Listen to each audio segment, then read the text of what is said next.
Hello, السلام علیکم، good morning, آداب۔ پہلے ذرا ذکر کرتا ہوں کہ امریکہ میں کس طرح قانون کی چکی آگے بڑھ رہی ہے، جو انگریزی میں کہتے ہیں wheels of justice move slowly but surely. تو امریکہ میں جیسے کہ آپ دیکھ رہے ہیں کہ ٹرمپ کے خلاف 3 مقدمات آ چکے ہیں عدالت میں، اور ایک میں ان کی انڈائکٹمنٹ جو ہے ابھی میرے خیال میں پرسوں ہوئی ہے، تو آج جمعرات کو وہ کورٹ میں حاضر ہوں گے۔ کوئی ہنگامہ نہیں، کوئی اچھلنا کودنا نہیں۔ ٹرمپ تو خیر اپنی بکواس وہ کر رہے ہیں، لیکن بہرحال وہ قانون کے آگے انہیں جھکنا پڑے گا۔ اور آپ اس کا موازنہ کریں پاکستان سے تو دیکھیں کہ سال سے اوپر ہو گیا، 150 مقدمات کہتے ہیں ہے، لیکن کسی میں بھی کوئی پیش رفت ایسی نہیں ہو رہی ہے۔ تو یہ رہا ایک موازنہ امریکہ کا پاکستان سے کہ قانون کی بالادستی کیا ہوتی ہے۔ تو چلیں اس سے آگے بڑھتے ہیں۔ آج کل بنگلہ دیش خبروں میں ہے۔ ابھی کوئی 2-3 روز پہلے خبر آئی کہ بنگلہ دیش میں کافی اینٹی گورنمنٹ وہاں پہ مظاہرے ہوئے، کئی لوگ مارے گئے، کافی بڑے مظاہرے ہیں۔ تو پاکستانی بڑا اس سے حیران ہوئے، چونکہ پاکستانیوں کا ایک خاص تعلق ہے بنگلہ دیش سے، چونکہ وہ پاکستان کا حصہ تھا، مشرقی پاکستان تھا۔ تو دلچسپ بات یہ ہے کہ پہلے تو بنگالیوں پہ بڑی مطلب توہین آمیز وہ باتیں ہوتی تھی پاکستان میں، بھوکے ننگے بنگالی، اور میں نے تو بہت کچھ سنا ہے 71 میں یا اس کے فوراً بعد۔ یہ بھی تھا کہ جی بنگلہ دیش جب مشرقی پاکستان تھا تو پاکستان کے لیے ایک بوجھ تھا، اچھا ہوا یہ ہم سے الگ ہو گیا تاکہ اب ہم ترقی کریں گے۔ لیکن پھر اس کے بعد پچھلے کئی سالوں سے جب دیکھا کہ بنگلہ دیش پاکستان سے آگے چلا گیا ہے، تو کافی لوگوں سے بڑی تعریفیں بنگلہ دیش کے لیے نہیں ہوتی تھیں۔ اور جو دلچسپ بات یہ ہے کہ بنگلہ دیش کی تعریف جن وجوہات سے ہوتی تھی وہ، یا بنگلہ دیش کی ترقی کی جو وجوہات پاکستانی بتاتے تھے، وہ حقیقت پہ نہیں تھا اس کا کوئی تعلق۔ اور دلچسپی کی بات میرے لیے جو تھی وہ یہ کہ پاکستان کے وہ حلقے، اور وہ کافی ایک بڑا حلقہ ہے جو فوج کی مداخلت کی مخالفت کرتے ہیں پاکستان میں، اور صحیح کرتے ہیں، انہوں نے اس پہ بڑا زور دیا کہ بنگلہ دیش کی ترقی اس لیے ہوئی ہے کہ وہاں پہ فوج ابھی مداخلت نہیں کرتی اور وہاں پہ سویلین گورنمنٹ ہے۔ پھر ایسے لوگ جو مذہبی جماعتوں کے رول کے خلاف ہیں، انہوں نے کہا کہ وہاں پہ بھی مولویوں کا حکومت میں کوئی رول نہیں ہے اس لیے، یا مذہب کا وہاں پہ جو عمل دخل ہے وہ کم ہو گیا اس لیے وہاں ترقی ہو رہی ہے۔ تو یہ سب جو باتیں ہیں، میرا نہیں خیال ہے کہ یہ صحیح ہے، اور جو اصل وجہ ہے بنگلہ دیش کی ترقی کی وہ اس کا ذکر نہیں آتا۔ وہ ہے یہ کہ بنگلہ دیش نے اپنی آبادی پہ کنٹرول کیا۔ میں جب 1965 میں میٹرک میں تھا تو ہم نے یہ پڑھا تھا کہ پاکستان کی آبادی ہے 10 کروڑ، جس میں مغربی پاکستان کی 4.5 کروڑ اور مشرقی پاکستان کی 5.5 کروڑ۔ تو اب وہ بنگلہ دیش بن گیا مشرقی پاکستان، جس کی آبادی 5.5 کروڑ تھی 1965 میں، وہ اب ہے 17 کروڑ۔ اور مغربی پاکستان جس کی آبادی تھی 4.5 کروڑ، اور اب وہ پاکستان ہے، اس کی آبادی ہے میرے خیال میں 22 کروڑ۔ تو اب پاکستان کی آبادی بنگلہ دیش کی آبادی سے 5 کروڑ زیادہ ہے، جبکہ 1965 میں 1 کروڑ کم تھی۔ تو یہ رہی ایک بڑی وجہ بنگلہ دیش کی ترقی کی۔ چین کی ترقی کا سب کو پتہ ہے، اس کی بھی بنیادی وجہ میں جو ایک بہت بڑی وجہ ہے وہ ہے انہوں نے اپنی آبادی پہ قابو کیا۔ دوسری بڑی وجہ بنگلہ دیش کی ترقی کی یہ ہے کہ وہاں پہ انہوں نے عورتوں کو تعلیم دی، اور عورتوں کو جاب مارکیٹ میں اتارا، عورتوں کی امپاورمنٹ ہوئی، اور پھر عورتیں ورک فورس میں شامل ہوئیں. یہ بھی ایک بہت بڑی وجہ ہے. آج تک کسی ملک نے بھی جہاں پہ کہ عورتوں کو پوری طرح سے ورک فورس میں شامل نہیں کیا گیا, اس ملک نے ترقی نہیں کی, چاہے وہ چین ہو چاہے وہ کوئی اور ملک ہو. عورتوں کا ورک فورس میں شامل ہونا ضروری ہے ملک کی ترقی کے لیے, اور اس کی سب سے بڑی وجہ یہ ہے کہ عورتیں جو ہیں ملک کی 50% آبادی کے قریب ہیں, اور عورتیں جب تعلیم یافتہ ہوتی ہیں تو پھر یہ چائلڈ برتھ بھی کم ہوتی ہے. تو بہرحال یہ دونوں ہیں بڑی وجوہات. اور تیسری وجہ ہے کہ وہاں پہ پولیٹیکل اسٹیبلٹی تھی, یعنی کہ حسینہ واجد کی گورنمنٹ وہاں پہ اب تو تقریباً 15 سال سے زیادہ ہو گیا وہاں پہ ہے, اور پولیٹیکل اسٹیبلٹی ہے. تو کہنے کا مقصد یہ ہے کہ بڑی ساری وجوہات ہوتی ہیں, لیکن آبادی کا کنٹرول اور عورتوں کو ورک فورس میں شامل کرنا بہت ضروری ہے ملک کی ترقی کے لیے. اور اس کے ساتھ ہی ضروری ہے پولیٹیکل اسٹیبلٹی, جو کہ بنگلہ دیش میں ابھی ہے یا تھی ہے. لیکن مسئلہ یہ ہے کہ جہاں پہ آٹوکریسی ہوتی ہے وہاں پہ پولیٹیکل اسٹیبلٹی کچھ عرصے کے لیے رہتی ہے, کچھ دہائیوں کے لیے رہتی ہے, لیکن بعد میں وہاں پہ مسئلے مسائل کھڑے ہوتے ہیں, جیسا کہ بنگلہ دیش میں ابھی آپ کو سامنے نظر آ رہا ہے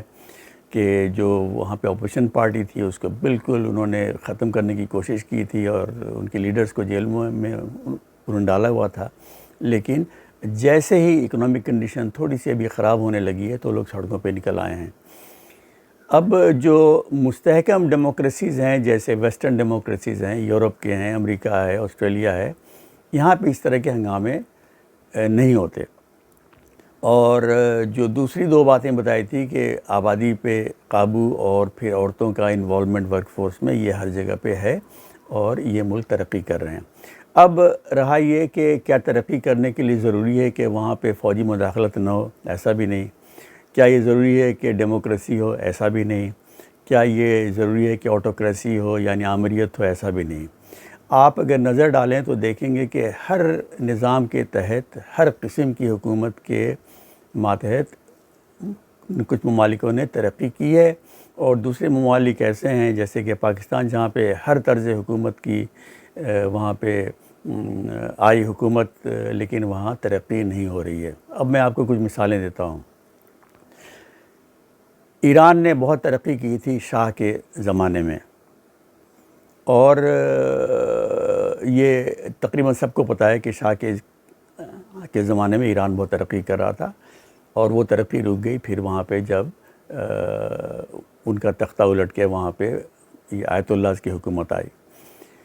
اسی طرح سے سعودی عرب نے ترقی کی ہے پچھلے دنوں بہت زیادہ MBS کے حکومت میں, اور وہاں پہ کوئی جمہوریت نہیں ہے, اور MBS جو ہیں یعنی محمد بن سلمان جو کراؤن پرنس ہیں وہ وہاں کے آپ سمجھ لیں ڈکٹیٹر ہیں یا بادشاہ ہیں. اسی طرح امارات UAE نے ترقی کی ہے, جو زید فیملی ہے وہاں پہ حکمران بادشاہت ہے, کوئی ڈیموکریسی نہیں ہے لیکن وہ بھی ترقی کر رہے ہیں. اچھا, اور آپ چلیں جہاں پہ آمریت یا ون پارٹی حکومتیں ہوتی ہیں وہاں پہ بھی ترقی ہوئی ہے, جس کی ایک بہترین مثال ہے سنگاپور, دوسری مثال ہے تائیوان, پھر ملیشیا, ویتنام, چائنا خود. اچھا, ملیشیا اور تائیوان میں تو خیر اب الیکشنز ہو رہے ہیں, لیکن تقریباً وہاں پہ ایک ہی پارٹی کی حکومت تھی, اور آمریت تو نہیں لیکن ایک طرح کی آٹوکریسی. آج کل ویتنام جو ہے وہاں پہ کمیونسٹ پارٹی کی حکومت ہے, وہ بھی بڑی تیزی سے ترقی کر رہا ہے. اسی طرح چائنا کی ساری ترقی ایک پارٹی کے حکومت کے دوران ہوئی. اچھا, اب آتے ہیں فوجی حکومتوں پہ. ساؤتھ کوریا جو ہے, جو ہم سب جانتے ہیں کہ بہت ہی ترقی یافتہ ایک ملک ہے, جو ایک چھوٹا سا ملک ہے 5 کروڑ آبادی کا, لیکن اس کی جو GNP ہے وہ روس کے برابر ہے. اور سب کو پتہ ہے سیمسنگ لے لیں اور آپ ہیونڈائی لے لیں, یہ ساری بڑی بڑی ٹیکنالوجی جو کمپنیاں وہاں پہ ہیں. وہاں پہ ساؤتھ کوریا میں آزادی سے لے کے 1948 سے لے کے 1960 تک ایک ڈکٹیٹرشپ تھی, وہ ایک شخص کی, سنگمن ری. اس کے بعد وہاں پہ ایک ڈکٹیٹرشپ آتی ہے, جنرل ایک کو کر کے آتے ہیں جنرل پاک چنگ ہی, 1961 میں، اور وہ حکومت کرتے ہیں 1979 تک، اور پھر قتل ہو جاتے ہیں وہ وہاں۔ اچھا، ان کے بعد آتا ہے 1980 میں ایک اور جنرل چن ڈو ہوان، اور وہ 1988 تک رہتا ہے، اور 1988 کے بعد سے جا کے وہاں پہ ڈیموکریسی آتی ہے، لیکن ساؤتھ کوریا کی یعنی ترقی اس کے پہلے ہی شروع ہو گئی تھی، جبکہ مارشل لاء تھا جب وہاں پہ فوجی آمریت تھی۔ اس کے برعکس نارتھ کوریا میں ایک ہی خاندان کی حکومت ہے آزادی سے لے کے ابھی تک، پہلے دادا، پھر اس کا بیٹا، پھر اب اس کا بیٹا، اور تقریباً بادشاہت سمجھ لیں وہاں پہ برا حال ہے، عوام کا بھی اور اس ریاست کا بھی، لیکن وہ نیوکلیر پاور ہے۔ اس نیوکلیر پاور کا کیا فائدہ جہاں پہ عوام فاقے سے ہو۔ اچھا، اسی طرح تائیوان جو آج کل خبروں میں بھی ہے، تائیوان کے حکمران جو ہے 1949 سے لے کے جب چین میں انقلاب آتا ہے، کمیونسٹ انقلاب، اس وقت سے لے کے 1975 تک تھے چیانگ کائی شیک، جو چین سے بھاگ کے، جو چین کے حکمران تھے وہاں سے بھاگ کے تائیوان میں آ کے اپنی حکومت انہوں نے قائم کی تھی، اور اس کے بعد آتے ہیں ان کے بیٹا، اور پھر 1949 سے لے کے 1987 تک تائیوان میں مارشل لاء رہتا ہے، لیکن اس کے باوجود تائیوان نے اپنی ترقی اپنی شروع کر دی تھی، بہت تیزی سے ترقی کر رہا تھا، اور 1987 کے بعد جب وہاں پہ مارشل لاء ختم ہوتا ہے، وہاں پہ ایک جمہوری حکومت الیکشن کے ذریعے آتی ہے، اور وہ ترقی وہاں کی جاری ہے۔ اب آتے ہیں دوسری طرف کچھ اور ملک جو بڑے خوشحال تھے، اور کہیں ڈکٹیٹرشپ تھی، کہیں کچھ تھا، کہیں فوجی آمریت، لیکن وہاں پہ ان کا ان ممالک کا بیڑا غرق ہوتا جا رہا ہے۔ ایک تو ہے زمبابوے، جہاں پہ یہ سارے پاکستانی جس نام سے واقف ہیں وہ ہیں مگابے، بلکہ انہیں بڑا لوگ پسند کرتے ہیں رابرٹ مگابے کو، چونکہ وہ مغرب کے اپنے خلاف کافی گالی گلوچ کرتے تھے۔ وہ بڑے ہیرو تھے وہاں کے، چونکہ آزادی کی جنگ میں حصہ لیا تھا، 1980 میں آزاد ہوتا ہے، اور یہ زمبابوے جس کا نام پہلے تھا روڈیشیا، اور یہ مگابے وہاں کے بنتے ہیں حکمران، اور وہ وہاں کے صدر رہتے ہیں 2017 تک۔ جب آزاد ہوا تھا یہ زمبابوے تو اس کی معاشی حالت کافی اچھی تھی، افریقہ میں کافی اچھی ان کی زرعی پیداوار تھی، اور ہر طرح سے ایک اچھا ملک تھا۔ انصاف نہیں تھا اس لیے کہ وہاں پہ وائٹس کی حکومت تھی، اور شروع میں کچھ ترقی بھی ہوئی، اس کے بعد سے ڈکٹیٹرشپ ہو گئی اپنا زمبابوے کی، اور اس کی حالت بد سے بدتر ہوتی گئی، اور وہاں پہ جو انفلیشن تھا وہ تاریخ کا سب سے بڑا انفلیشن ہے، آپ سمجھ لیں۔ اچھا، اب میں اس کی ایک آپ کو مثال دیتا ہوں کہ جب آزاد ہوا تھا تو ایک زمبابوے کا ڈالر ایک امریکی ڈالر کے برابر تھا، اور پھر اس کی ویلیو گرتی گئی اور گرتے ہوئے ایسی ہو گئی کہ 2009 پہ آ کے سرکاری طور پہ ایک امریکن ڈالر 30,000 امریکی ڈالر کے برابر تھا، لیکن جو بلیک مارکیٹ میں ایک امریکی ڈالر جو تھا اس کی ویلیو تھی 6 لاکھ زمبابوے ڈالر، یعنی ایک امریکی ڈالر ایک زمبابوے ڈالر کا تھا 1980 میں، وہ ہو گیا 6 لاکھ ڈالر کا۔ اچھا، میں زمبابوے گیا ہوں، اور وہاں پہ میں نے ان کی جو کرنسی نوٹس تھی وہ میں نے دیکھی، اور پھر میں لایا ہوں۔ اچھا، چونکہ انفلیشن اربوں خربوں میں تھا تو وہ نوٹ چھاپتے گئے، بڑی نوٹ، اور بعد میں مجبور ہو کے 2009 میں انہوں نے اپنی کرنسی کو زمبابوے میں ختم کر کے وہاں پہ امریکی ڈالر لائے۔ بہرحال تو آخری دنوں میں جب اس کی ویلیو گرتی گئی زمبابوے ڈالر کی، تو یہ دیکھیے ان کی نوٹ ہے 500 زمبابوے ڈالر، 500 ڈالرز کی ایک نوٹ۔ چلیے یہ ٹھیک ہے، ویلیو مزید گرتی گئی اور اس سے بڑی نوٹ چھاپنی پڑی، تو یہ 500 ملین ڈالرز کی ایک نوٹ، 500 ملین ڈالرز کی ایک نوٹ زمبابوے کی۔ اچھا، اس کے بعد ویلیو مزید جب گری تو آ گئی $5 بلین کی ایک نوٹ زمبابوے کی، $5 بلین، 5 ارب ڈالر کی ایک نوٹ، یہ اس کا پچھلا حصہ۔ اور اس کے بعد جناب میرے پاس جو ایک نوٹ ہے زمبابوے کی، اس کی ویلیو ہے $10 ٹریلین، 1,000 بلین میں 1 ٹریلین ہوتا ہے، یعنی 1,000 ارب میں ہوتا ہے 1 ٹریلین۔ یہ ہے $10 ٹریلین کی زمبابوے کی نوٹ، یہ اس کا پچھلا حصہ۔ اور یہ زمانہ تھا مگابے کا، جسے پاکستانی بہت پسند کرتے ہیں صرف اس لیے کہ وہ ذرا مغرب کے خلاف گالی گلوچ کرتا ہے، اور اس نے زمبابوے کو، یہ مگابے نے اس اپنے صورتحال میں لا کے چھوڑا۔ تو پھر 2017 میں اس کے خلاف کو کر کے اسی کا ایک خاص آدمی ایمرسن منانگاگوا وہ آیا، اور